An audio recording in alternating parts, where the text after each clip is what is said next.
കേരളപ്പിറവി ദിനത്തിൽ ജനസേവ തെരുവുനായ വിമുക്ത കേരള സംഘത്തിൻ്റെ ആഭിമുഖ്യത്തിൽ തെരുവുനായ ആക്രമണത്തിന് ഇരയായവരുടെ സംഗമവും പ്രതിഷേധ കൂട്ടായ്മയും. ജനകീയ കൂട്ടായ്മ നവംബർ 1 11 മണിക്ക് എറണാകുളം 1G സ്ക്വയറിൽ. ഉദ്ഘാടനം ശ്രീമതി ഹബീറ എൻ. പേവിഷ മരണം സംഭവിച്ച നിയാമളുടെ മാതാവ്.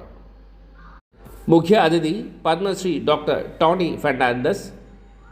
മുഖ്യ പ്രഭാഷണം Shajil Kumar, secretary Ernakulam press club.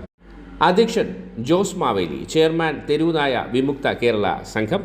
വിഷയ അവതരണം അഡ്വക്കേറ്റ് ഷാർലി പോൾ, പ്രസിഡന്റ് ജനസേവ ശിശു ഭവൻ. മനുഷ്യജീവന് വില കൽപ്പിക്കൂ, തെരുവു പട്ടികളെ ഷെൽട്ടറിൽ അടയ്ക്കൂ, ജനരക്ഷയ്ക്കായുള്ള വിമോചന സമരം. തെരുവുനായ വിമുക്ത കേരളം സിന്ദാബാദ്.